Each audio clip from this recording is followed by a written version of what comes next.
More shows like this because this shows men their true market value. Stay tuned.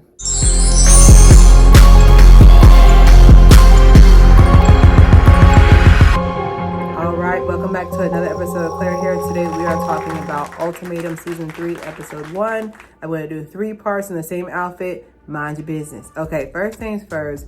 I forgot all about this show. I wasn't going to talk about it, but like there are certain things that were said that need to be addressed. There is a need for shows like this because the premise of the show is that, you know, you bring your person on the show that doesn't want to get married and hoping that by them dating other people, they'll want to get married to you out of comparison. That's essentially it, right? That's essentially the premise of the show, right? The latchkeys, they said that's the premise of the show.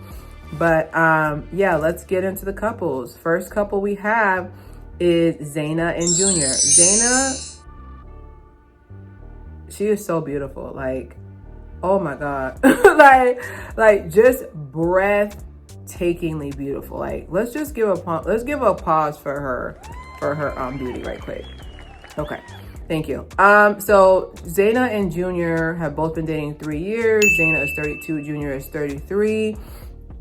Basically the issue is the fact that she wants to get married, but he was previously married in his 20s. He got married at 22 because his parents are, you know, he has he's a pastor kid or something. I don't know. He's a pastor kid, and basically he got married because he wanted to do the nasty in the name of the Lord, okay, without it being sin, right? So basically he says, like, I'm just gonna do like my summation of the whole episode of how he was. At one point Junior said he's nervous about getting married again. He doesn't know his final person, and I quote, you know, I might have, you know, I want to see what's out there, you know, so I can have some cute mixed kids with Sandy. We'll talk about her in a little bit. He was talking with Micah, which we'll talk about in a little bit, but that was his quote for the day. And then Zaina is so beautiful. She needs to date one who's available to, that's like my premise of them, is that she needs to date someone. Zaina needs to date somebody who is open to being married. And then Junior, JR, he needs to date no one. Ooh, excuse me. Ooh, excuse me again. Wow, that's 2. But yeah, so Zaina and Junior, they've been dating for 3 years. I have on here, he said he sprays his nether region as well. That was my note that I have of him. But yeah, that's the couple. Okay, the next couple is Sandy. So Sandy and Nick. Sandy is 27. Nick is 38.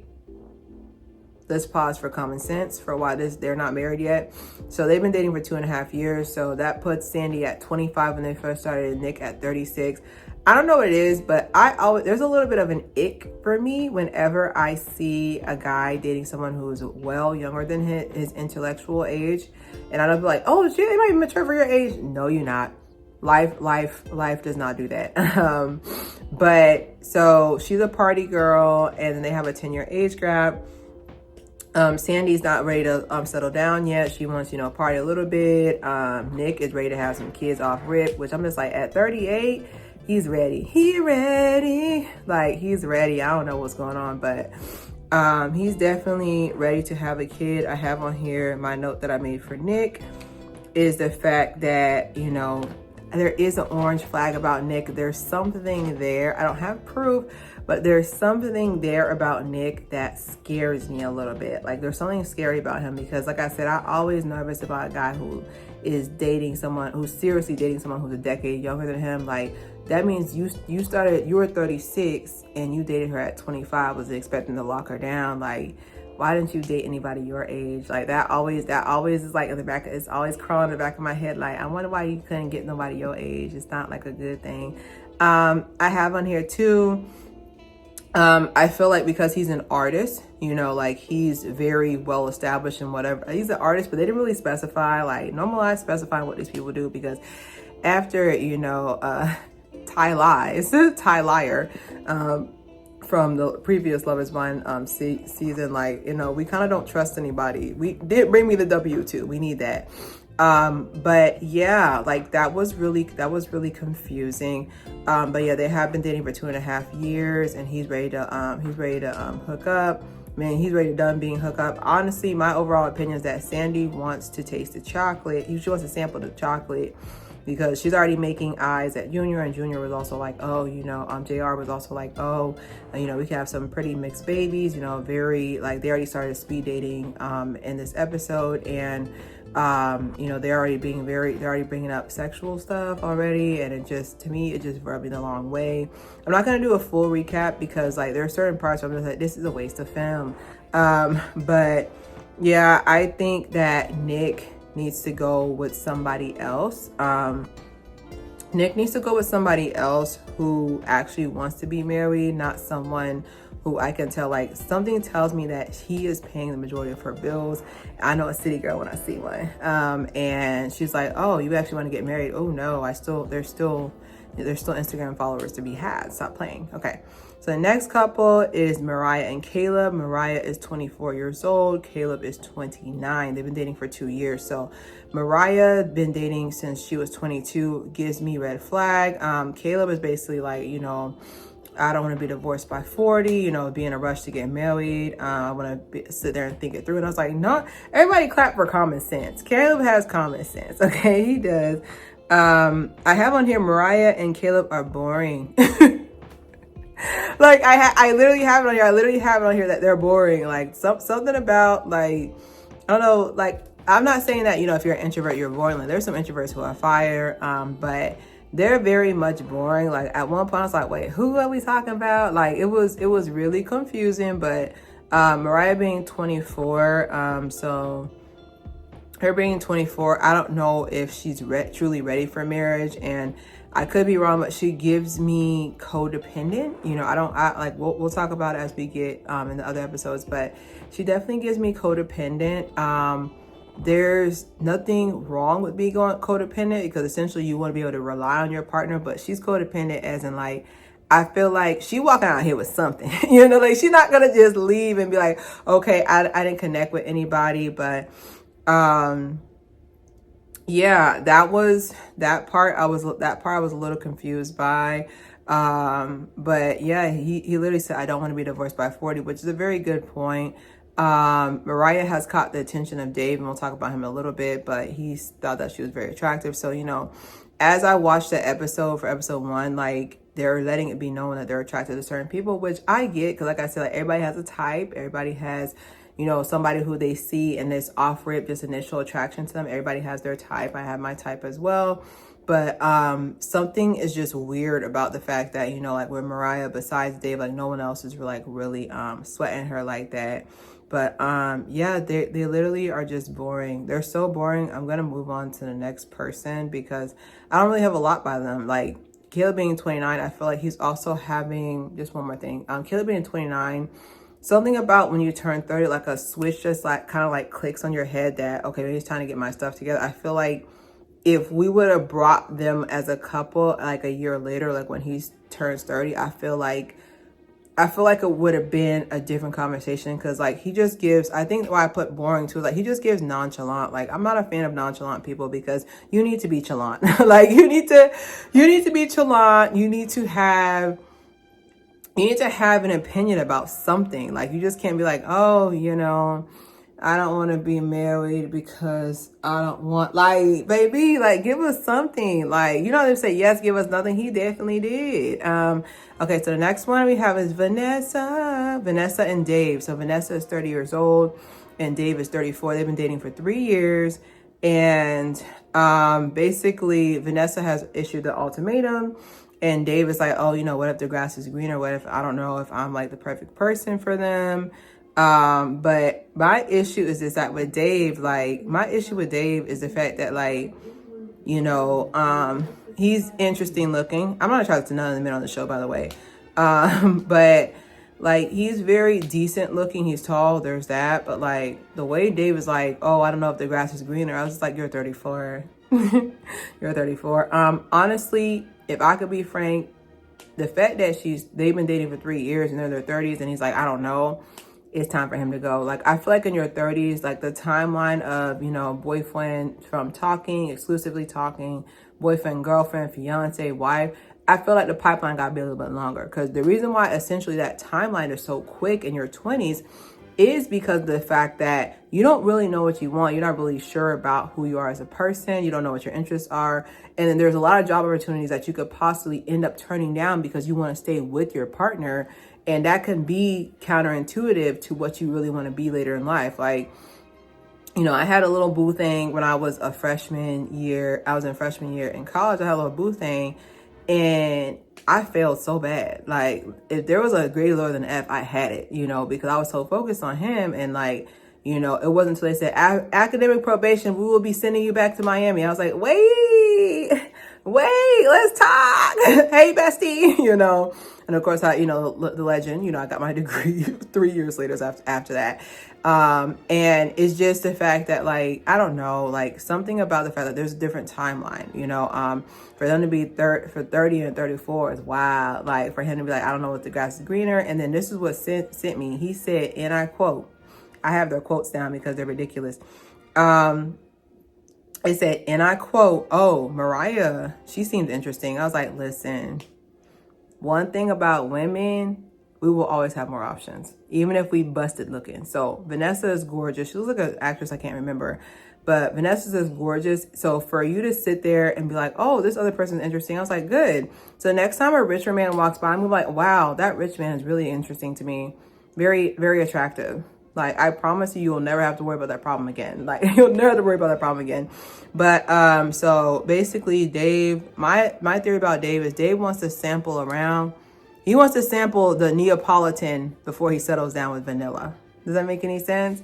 Like, he wants to be able to sample other people before he starts, settling down. But will Vanessa be there on the other end? I don't know, but the next one I have is Arya and Scotty. So Arya is 25 and Scotty is 30.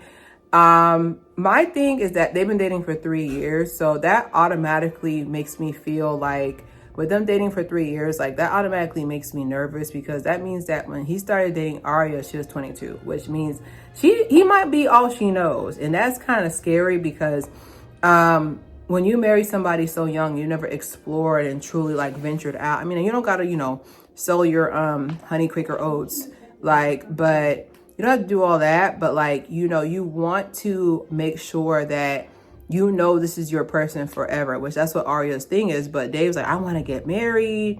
I mean, not Dave, Scotty's like, I want to get married, which I get it. He's 30, you know, like like I said, that button, watch, Caleb, when he turned 30, he gonna be thinking that different too. But Scotty, like, I feel exactly where he's coming from. He wants to get married, but this the kicker. They don't tell us, but until later on, so the kicker is that Scotty and Arya live in 2 different cities. That makes sense to not get married. I don't know you. Like, I'm not saying that you should move in like before, because Zaina and JR, apparently they were dating for 3 years and they moved in after a year. To me, that's codependent. That means you're broke. It's okay to be broke, but let's not lie. But to me, I haven't lived with you and then we got to get married. Like, I don't know anything. I don't know if you snore. I don't know what side of the bed you sleep on. I don't know if you leave your food out. I don't know if you throw the trash away until it's a leaning tower of pizza. Like, I don't know what you do. Like, that's a lot to trust on a person. So I don't know. I have on here, Arya is so young. I think she needs to still explore a little bit more. And then I have on here Scotty being in a different city. So Scotty starts getting attraction to, oh, I'm talking so fast. So Scotty starts getting attraction to Zaina. So Zaina is the one that's with JR. So at the end of the episode, they were holding hands and it was in front of Arya. And Arya was just like, really? You gotta sit there and hold hands? And I was like, I mean, he gave you the ultimatum. Like, little mama, essentially you're saying you don't care. Like, I feel like in that aspect, you know, of course it's trifling, but I do feel like in that aspect that sometimes we have to see our worst fear so we can know what time it is. Because to me, I feel like if you're boyfriend, girlfriend with somebody for a while and you don't want to get married to them, essentially you're saying other people can come in. That's what you're saying. If you don't want to treat your person right, you're essentially saying other people can come in. Like, you're essentially saying other people can come in, other people can change this about you. Other people can come in, other people can change this about you, pretty much. Like, you're not afraid of this person leaving. So the tears were unnecessary, but that's their story. And then our final couple is Mika and Chanel. I did notice that they did not introduce us to us because they were going around the round tables introducing all the couples. And I noticed that they did not introduce them, which I thought was really weird, really shady. So Mika is 28 and Chanel Babyface is... I'm on here 27. I feel like she's 21. She got a baby face, and that's okay. That's so cute. And they've been dating for 2.5 years, and essentially Mika is basically saying that he's like, it's not the right time, and then it's not the right time, and then Chanel wants to get married. You know, she's crying a lot. I have on here engagement rings. Oh yeah, they give them engagement rings too. I don't know why they did that. But yeah, they didn't give them a couple intro, which I thought was shady because how do you introduce 5 out of 6 couples? I thought they were gonna get eliminated already. But yeah, so basically what's going on with them is just that Chanel has caught the eye of Dave, who is like 7 feet tall, or she's just really short, I don't know. She's got the eye of him, and then Mika has caught the eye of Mariah. Mariah is the 24-year-old that's with Caleb, Mr. Nonchalant, right? So that's basically who each couple caught. And basically my first impression of them, like with Mika and Chanel, it gives very much their best friends. Like, I don't sense romance. I feel like I'm not trying to, you know, lean towards a certain orientation, but like they don't give in love. They give, that's my twin flame. Okay, twin flame, just real quick zodiac. Twin flame is someone who essentially, they are you. Okay, and the reason why it doesn't end up being a romantic thing, because when somebody's your twin flame, they don't bring the yin and yang, ooh, to do that thing. Oh, I'll stop. But they're not bringing that balance. Like, so if you're a person who likes to be very aggressive during arguments, you need somebody who's more balanced, like a twin flame. And when you fight, I bite. Like, it's gonna be like, that's gonna be going back and forth. So they give twin flame. They never gave like, this is like the love of my life. Oh my God, like I can't imagine my life without them. And I think with him saying, oh, it's not the right time. Now, there is such thing as a better time, but if you're sitting there waiting for the right time, you know, she just started her career. And he was saying how like, oh, you know, I took care of you during that whole time. You know, you just started your career. I don't want to get married right now. But my thing too is just like 9 times out of 10, whenever a woman steps to a man and is like, hey, I want to know we're going to get married, it's because there's an insecurity there that you're not shooing away. Okay, so I feel like there's some level there. She thinks that you don't want to marry her. That's why that came from. But essentially, that's my overall opinion about everybody. So my first impression of this season, first things first, the Latchkeys are back. They're back. I feel like them being the host, I guess I feel like they're a better host for Ultimatum than Love is Blind. I feel like Ultimatum, like they put their feet to the fire a little bit more, like, oh, who do you like, who you don't like. But I feel like for Love is Blind, they be blind as well. But overall, the season looks like it's gonna be good. I saw the previews, like it's gonna be very interesting. I can say the concept of the show is still crazy. Like something about the fact that, okay, you don't want to marry me, I'm going to bring you on the show so I can go date other people and hopefully you'll marry me. You can't force somebody to marry you.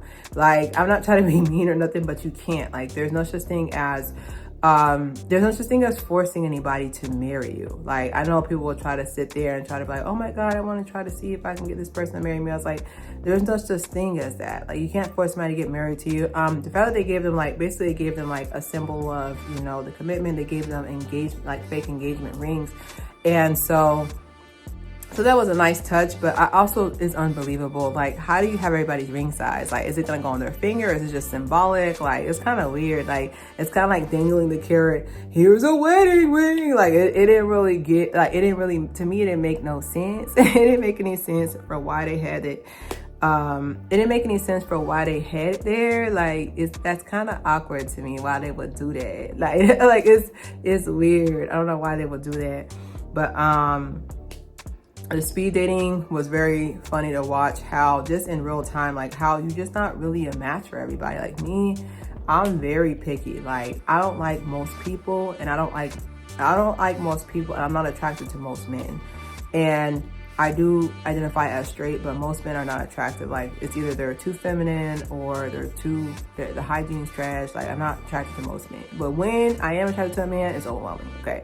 But I can definitely say I'm looking forward to see the other episodes. Definitely kick it with me throughout the week as I go over the next episode. And don't forget to subscribe, share.